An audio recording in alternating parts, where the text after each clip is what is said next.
and Taekyon of 2 p.m. She received a letter from a fan, reportedly written in her menstrual blood at Parent Farm Pubes na kasama.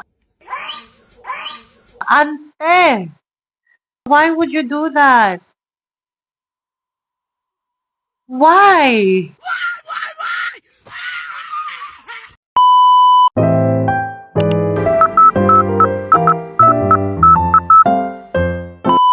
Hi guys, welcome back to another episode of Anik Anik Podcast. I know I need to address the elephant in the room.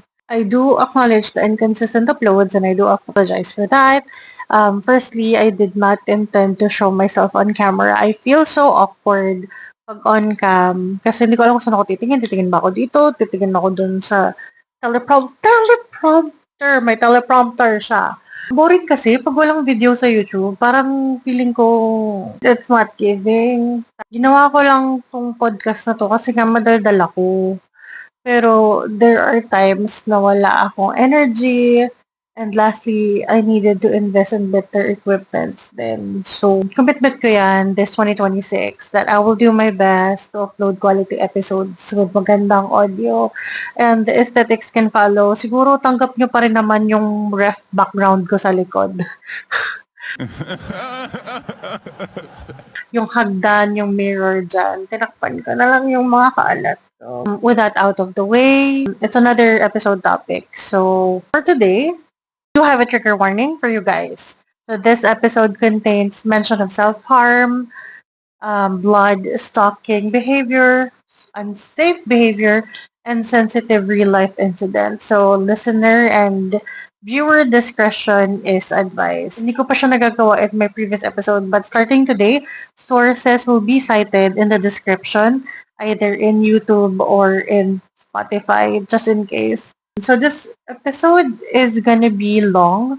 So we urge you to make this a background music or sound while you do errands or while you're working.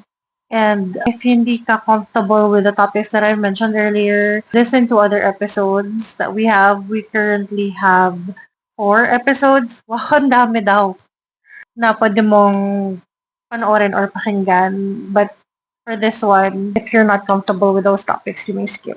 It's okay. Ayun, so for today's topic, we have Sassing Archives. Grabe, alam ng editor ko. Hi, Jashi. Okay. Our current editor right now kasi merong problems with guys editing tool. So, iba muna ang ating editor for the time being until further notice. Jashi, thank you. So, alam niya kung ilang araw ko ni-research tong bagay na to. So, yeah. First thing, let us define the word sassing. So, sa means private or personal. So, sang is insang, like life. So, that means private life. So in K-pop slang, it got adapted to describe fans who does intrude into the private lives of their idols. So hence the word sassing was formed. Someone who is obsessed with knowing or controlling every parts of your idol's life. Dati, I thought sassing is derived from or like baliktad ng sesang. Sesang means world, diba? Kasi you make the idols your world. Huy! Ay, hindi. Hindi siya ganun ka-poetic. So, there are 3 terms. Yung iba dito siguro, alam nyo na to. For someone na who's been a K-pop fan for long, I think you know these terms na. So, the first one is sassing. So, the definition, the by book definition of the word sassing is those fans who cross boundaries and invade idols' private lives. So, ano ba to? Like stalking, breaking into their private spaces, secretly filming them, harassing them or their family members, and obsessive tracking. Alam niyo yung parang maglalagay ka ng AirTag dun sa tao. Basically, it's I'm obsessed to the point of violating your life. So, second term is akke. Akke. In a group, syempre meron kang bias, right? So, by the book definition ng akge is a fan who is extremely loyal and protective of their bias, but in a negative way. So, they attack anyone who criticizes their idol or solo stan, ganon, solo fan, ganyan. So, to the point na, ang dami namang lines itong main vocal na 'to, si bias ko konti lang, sisiraan ko nga si ganito, si ganyan. So, minsan they do cyberbully other fans, leaving, hateful comments dun sa kagrupo naman din ng bias niya. The third one is an anti-fan. So I think every one of us knows what an anti-fan is. So someone who actively dislikes an idol and may try to sabotage them. They're different ng sasing. And they're also different din ng akye. But two things can be true at the same time. You get what I mean? Ganon. Motivation nila is hate, jealousy, and personal dislike or whatever. Parang, kumbaga, dinededicate mo yung buhay mo para gumawa ng hateful things sa other people or like in other idols' lives. Meron akong nakita nito. Like, back in the day, when I was still a new K-pop fan, siguro the internet is still not that big. There's this group na, ano sila, like SNSD anti-fans. Like, it's a group. I've seen it somewhere. Basta bata pa ako neto eh. So yun, parang sabi ko, this is so absurd na parang, why would you dedicate your life attacking other idols? I've done my research. I started from first gen until the current generation ng mga examples ng mga ginawa ng sasing through the generation. So let's start with the first gen. So I'm not sure if any one of you knows Ibon. So Ibon is a singer back in the 1990s. So she did an interview before na that was a very casual interview. I'm not sure which show is that. Editor, kung may makita kang clip, you may show it. So she was kidnapped by a Sasing fan's brother. According to her, after finishing the filming for the day, she was walking down a staircase towards her door, and then bigla siyang nag-pass out. And then pagkagising niya, she found herself in a stranger's house, and then parang may narinig siyang nag-uusap, and um, she realized na itong tao na to ay fan yung kapatid ko, so that's why I took you in. So, ayun. So, her kidnapper admitted that he did it because his brother was a huge fan. So, ayun. And also, she asked them to show her around. The next day naman din, pinauwi na din naman siya. Nag-propose ata tong guy with a very expensive car, pero dinecline na ng paulit-ulit. That is so ridiculous! That's the most ridiculous thing I ever heard. Ridiculous! So, second one, I'm not sure if you know Baby Vox, but I'm sure you know Yunonye. So, Coffee Prince rings a bell. Yeah. She's in a girl group called Baby Vox. And meron pang isang member doon na na-target din ng hateful people or like sassing Hanmyeon and Yunonye. Baby Vox. So while waiting for her van, si Unye, she was only around 15. She's 15 years old, guys. She was attacked by a man pretending to be a fan. So, may binigay siyang Pikachu na plushie sa kanya. And then, meron siyang parang handgun. Nanan siya ng toyo tsaka suka. Tapos tumama sa mata niya. And then, nagkaroon siya ng corneal injury. Hindi siya nag-file ng police report. So, muntik na siyang mabulag. And, alam niyo naman sa K-pop, like, tutuloy pa rin yung schedule kahit na gano'n na yung nangyari. Without Unye. So, she almost lost her eyesight during that time.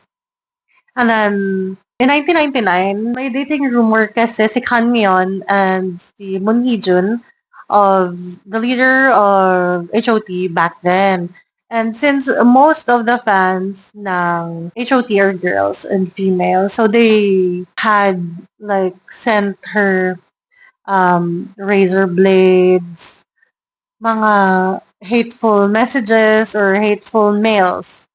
So they're pretending to be fans, but then that's what they do. Ang lala kasi dati, wala pa kasing there is internet, but hindi ganun ka, hindi siya ganun ka-prevalent during that time. Ngayon, kita lahat ng search history mo. Kita din yung digital footprint nyo. Nating lahat, actually. So, yeah. Next one is, I think this is the last one for the first gen, which is Shinwa.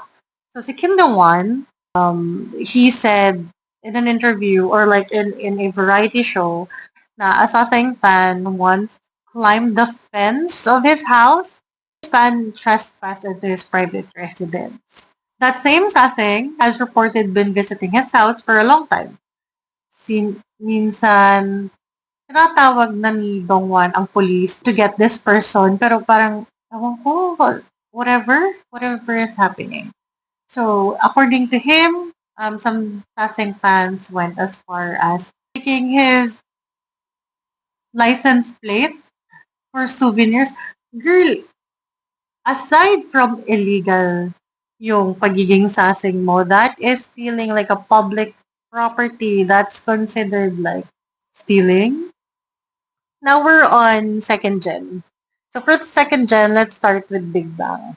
Kahit ngayon, sikat pa rin yung Big Bang. Like, a lot of K-pop idols, idol ang Big Bang. So, let's start with them. So, when when T.O.P is still part of Big Bang, during their early days, so he actually publicly pleaded for Sasing fans to stop coming to his house. To the point na niriring yung doorbell niya, and sometimes na it's scaring him so much. And he would warn them that he would call the police. And in 2019, Saseng sent him like love letters covered with blood.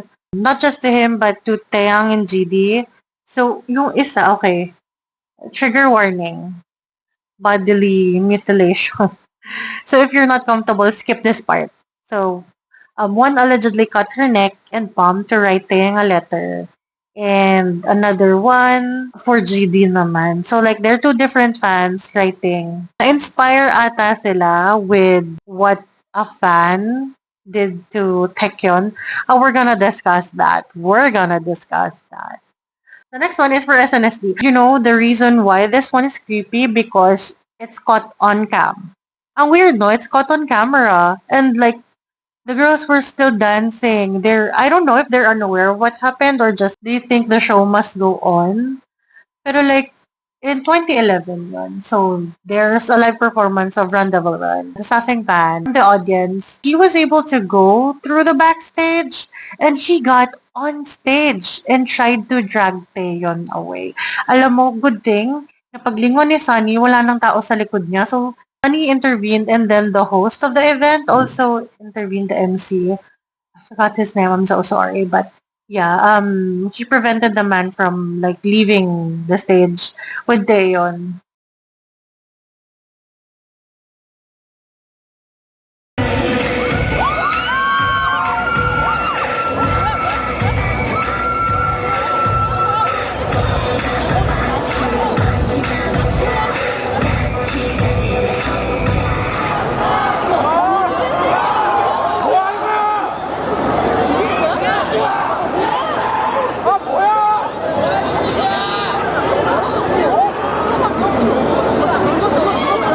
Also, another member was Yuna. She was stalked to the dorm from SM building to the dorm. And then this Saseng tried also to enter the apartment. Tapos, yung Saseng na to waited outside her house for too long for her to go out. Which is weird, by the way. Wala bang protection yung mga tao? I mean, I don't know. Dito kasi sa Philippines, may mga guard yung mga buildings, may mga guard yung subdivisions. I am unaware if there's something like that in Korea. Especially if like in a building, there are celebrities who lives there. I think there should be something like that, like a security guard, not just security cameras. So next one is Super Junior. First one is when basta si Hanggang, when he was still a part of Super Junior, this was alleged because I couldn't find any sources that confirms this, but Asaseng allegedly sent him a gift via the staff, like a cake box. So when he opened the box, so the box contained blood, a knife, and a photo of Hanggang with stab marks. And when they said the cake was tested, it was laced with poison. So good thing that he did not eat the cake. My gosh, I don't get it. Like, I don't get why people do this. It's so weird. So, Hichol. Hichol, I remember this. This was shown in the news.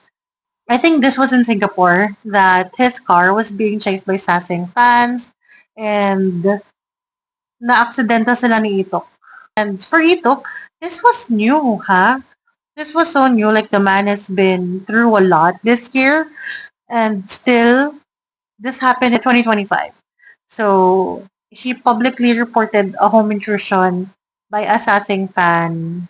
So this was like the second incident and he posted it on social media na for warning. Pero hindi niya naman ni-reveal yung shooter's identity. Next one, ito yung isa sa pinakasikat na issue. Yung poisoned orange juice from TVXQ. We only found two very prominent sassing behavior. Kukwento ko sa inyo yung nangyari ng 2011. So, first thing is what happened to Yuno. So, he's thought na staff member yung nagbigay sa kanya nung orange juice. So, he drank it. And after he drank the juice, he began coughing and fainting. And then, it has super glue. Alam mo, naisip ko din na he said na it doesn't taste weird, smells weird. But since he trusted these staff, he just thought na, baka just one of those hindi maganda yung pagkakastore or like na-store lang in room temperature. Maybe he thought of it that way. And next one was Jejong. Kasi this fan posted pa on social media. My gosh. So, Jejong went to a sauna and then the fan took photos of him sleeping and posted them online. I think I got a photo. And then the Sasang also said that he kissed him while he was asleep. This was revealed back in, I don't know, but I watched this from J-Friends. Hichol yung guest niya nun. Hichol commented him ata for having too many cars. But Jejong really said na the reason why he got too many cars is to evade Sasings. Kasi they would know his car, his plate number, they would know all the details of him, ganyan. So, that's what he did. And it's really just sad. And in 2011, I think, merong lumabas na audio file na the members of TVXU, I don't know if that was recent back in the day, kasi I've also seen Changmin when he opened like the taxi door and then dragged the Sasing out. That is fired!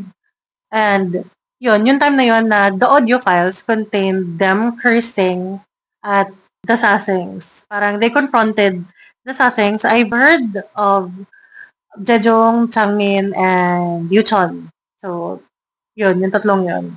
Next one in line is A-Pink. So, A-Pink received multiple bomb threats from a man na na-trace na he's from Canada.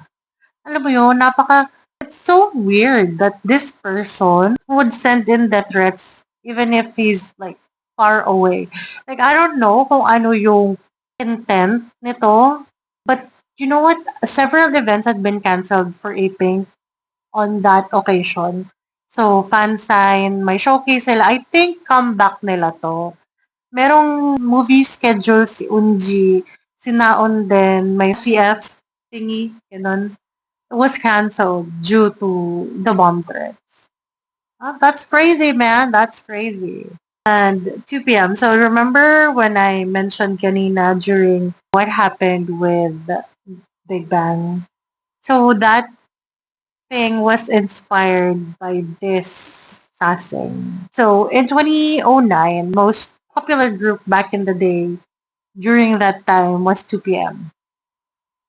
And Taekyon of 2 p.m., he received a letter from a fan reportedly written in her menstrual blood at parent farm pubes na kasama. Ante! That's so, aside sa, it's so fucking gross. Why would you do that? Why?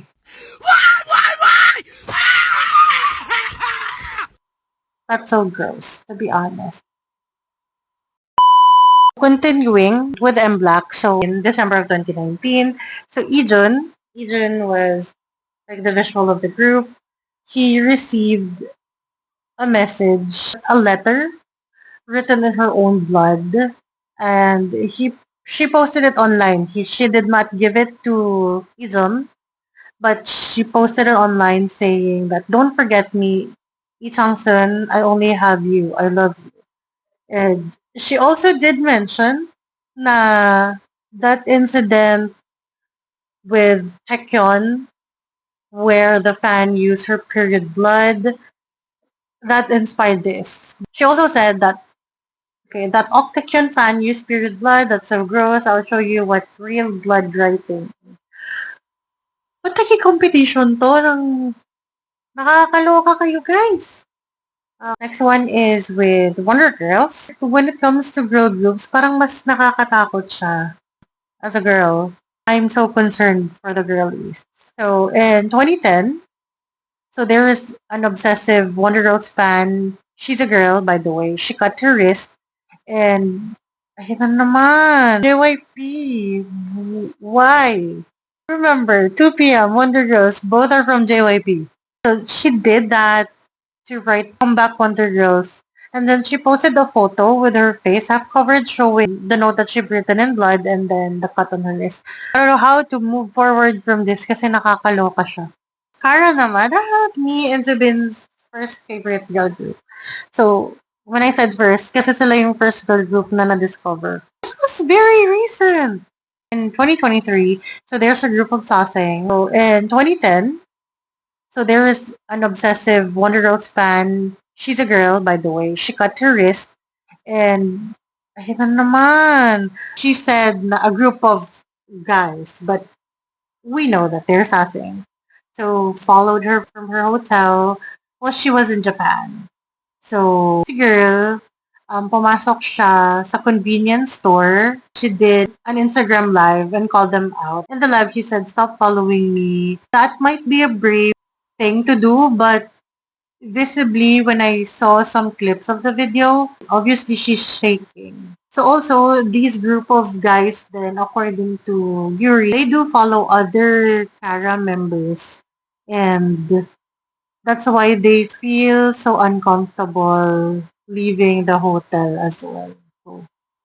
So also, si Jiyoung, Kang Jiyoung, like, she warned the stalkers on social media that she wrote in Japanese that they are not our fans and she warned them to not harass the group again. Moving on to a different group, it's Infinite this time. So si Dongwoo, during his live broadcast, like a fan or assassin attempted to call him.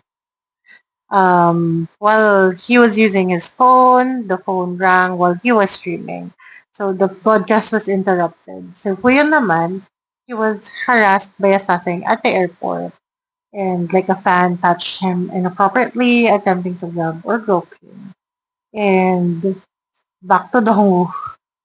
Alam mo yun, this is so weird kasi a fan, like a sasing stole one of his AirPods and then this fan like showed up again in Macau to attend their concert that this person has been using AirPods.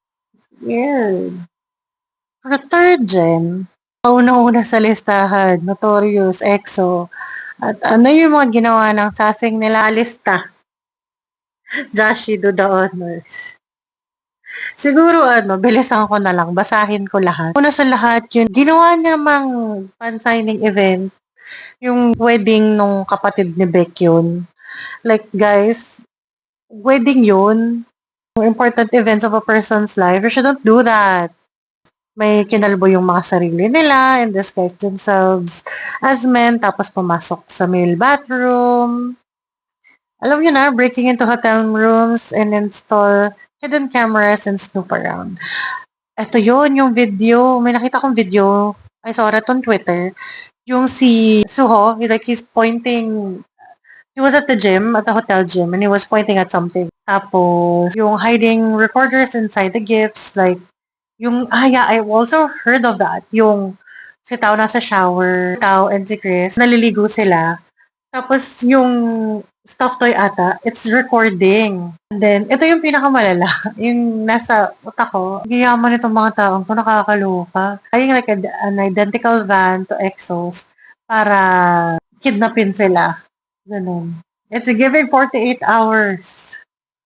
Alam mo yun, I don't know why you would leave like lipstick inside their bags. Ganun. Ito pa, Shuming was on vacation, guys. In Vietnam. Not even in Korea. He can't do that because y'all were there. You were mobbing him. Tapos, yung nakikita ko to sa airport, yung airport previews daw, but you shouldn't be there. That's not even like an official fan meeting or stuff. And then, ito yung isa sa pinakamalala na nakita ko online, yung there are 20 plus vehicles during their heydays, siguro, there were 20 plus cars that were chasing them.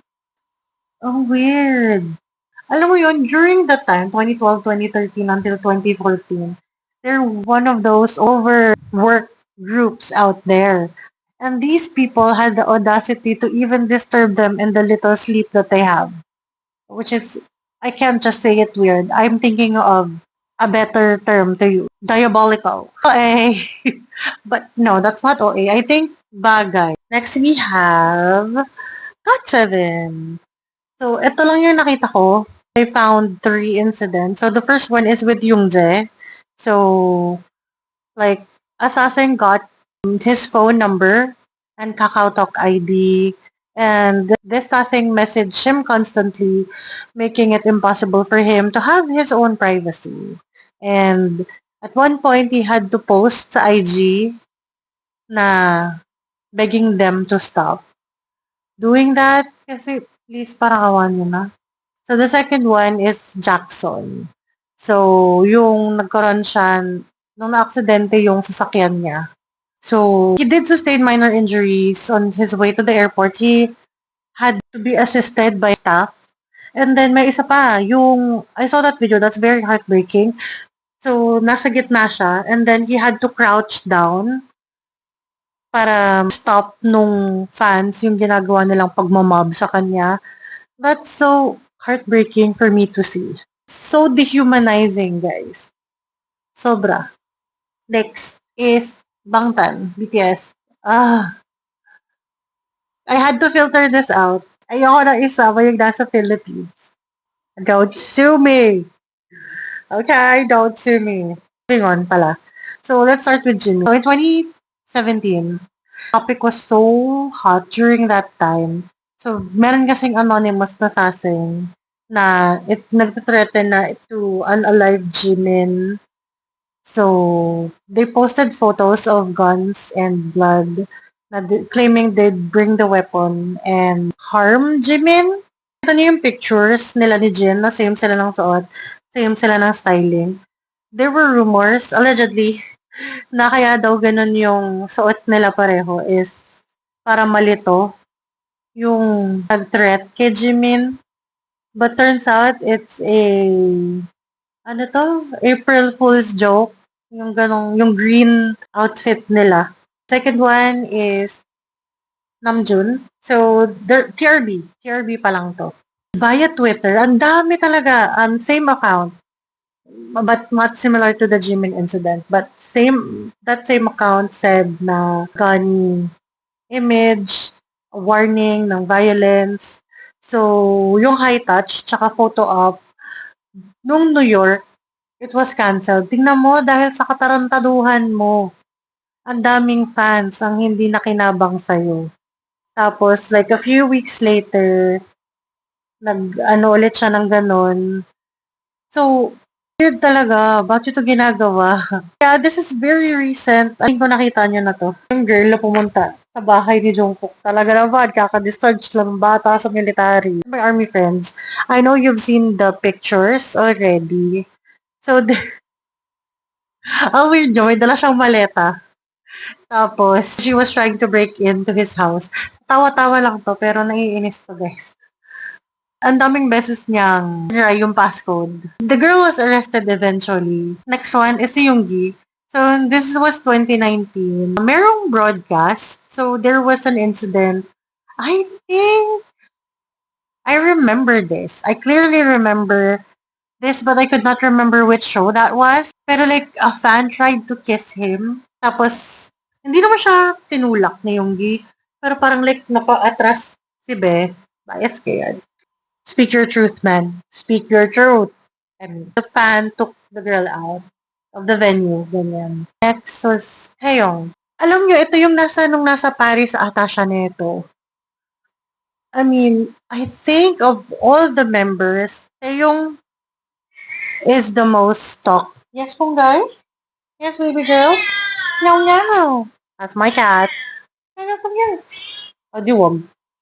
Anyways, going back to Taeyong. I think the tracking, parang meron isang fan na naglagay ng tracking stuff and they've been following him even when he's not supposed to be out in public. Once, yung nakita ko yun yung video niya na binibideo niya yung saseng like in front of, I love that. I know that's invasion of privacy, but isn't that what the sasengs were doing to him as well, invading his privacy? Parang not thinking if he's a real person or not. I think that's fair.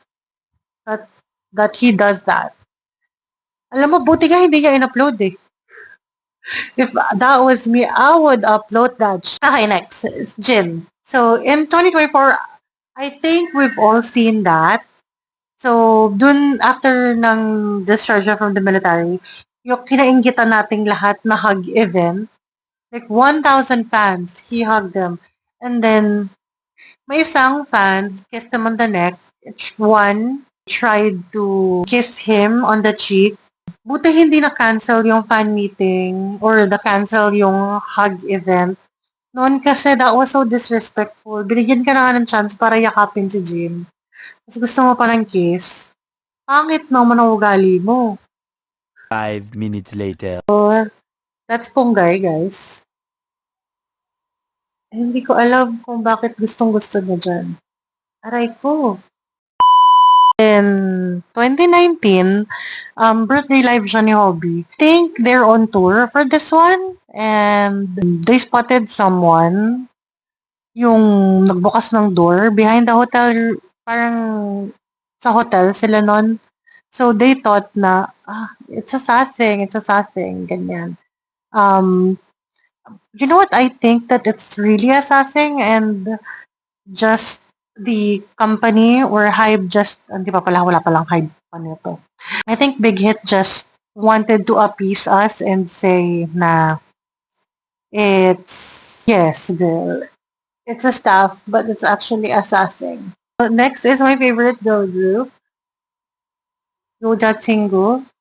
So, si Una, and while she was on live, she received death threats from an anti-fan. Also, this person has been posting weapons and disturbing edited photos of Unha. This was reported to First Music as well. Buti na lang dinelete na nitong tao to yung account. Ito pa isa. Ito, nakita ko din siya first hand.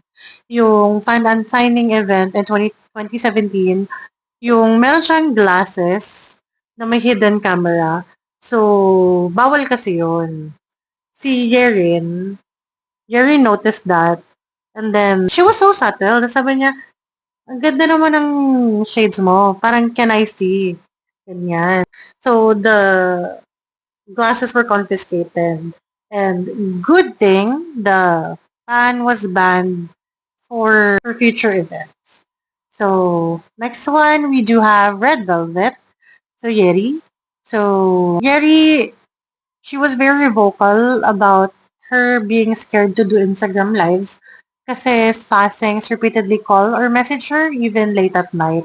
So she kind of feels unsafe regarding that one.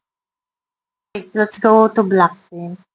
So Lisa shared that once a fan or a Saseng fan once tried to block the door to her taxi with her leg to prevent it from closing. Na parang gustong pumasok with her. That's so... Naiinis ako. Naiinis ako. Ito, kailangan natin ng lahat. The one, this one's for Jenny, no? Yung billboard. In Seoul, near YG.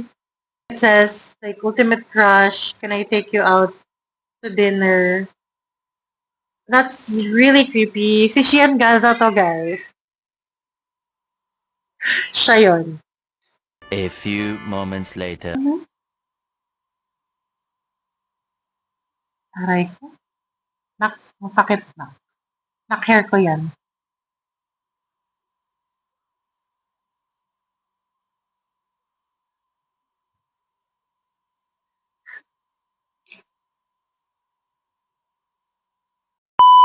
Okay, moving on to Twice.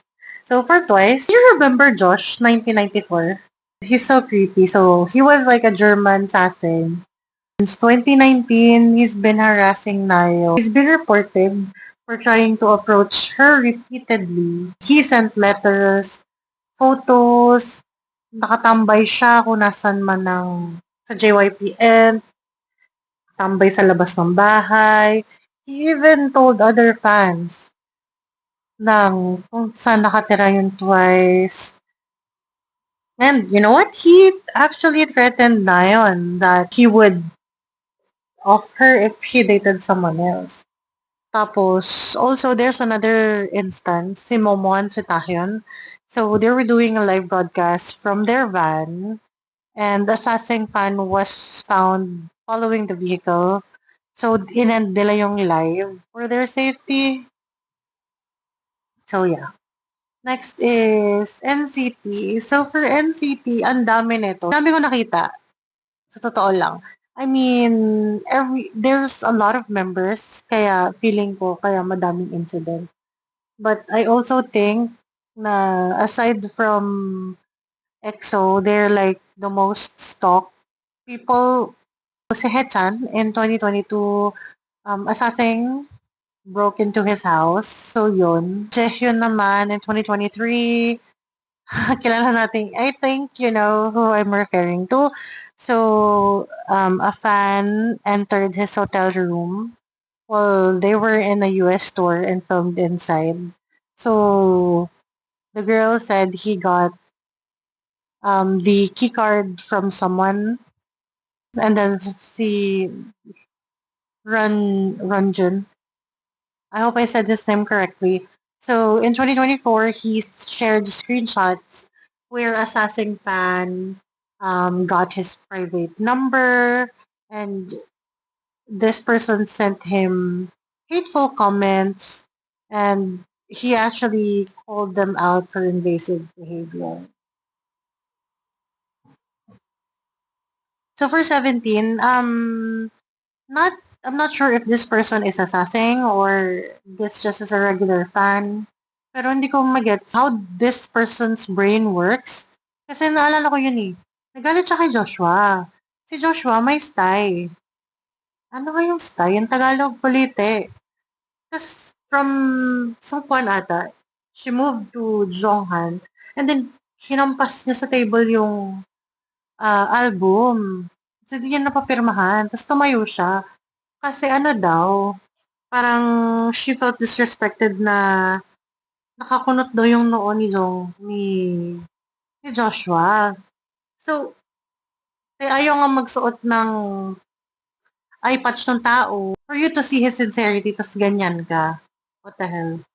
Nang 2024 naman, si DK, so he tried to answer like a phone call kasi yung caller ID reads Songkwan. So, sinagot niya yung tawag. It's from Assassin. Si Hoshi naman, while he's doing his live broadcast, he had to publicly call them out because they keep on calling him while he was on live. Sabi niya, like, this people keeps on calling him, he would eventually stop the live stream. So it's so fucked up with ACE. Ang weird niya. Kasi hindi lang siya invasion of privacy. It's literally putting them in danger. In 2020, so the agency, they posted an announcement here. So I don't know if it's a sassing or it's an anti-fan. So they allegedly tampered with the group's car. So parang nilagyan ng super glue yung some parts ng sasakyan ng van nila. Tapos parang may tracker na nilagay or like this person knows their travel time and their route in advance. Parang ganun yung nangyari. Good thing, it was found out. Parang yung main reason nila for doing that is to harm the members or like to disable the vehicle so that they could either stop the car to talk to the members or whatsoever. And that was really effed up. I swear. That's so effed up. We're on the 4th gen now. Oh my gosh, medyo mahaba yung listahan. Pwede pala yun? Like, I was so curious. Pero di mo rin naman siya ma-ignore. Kasi damn if you do, damn if you don't. So first one is Trinity. Big hit represent.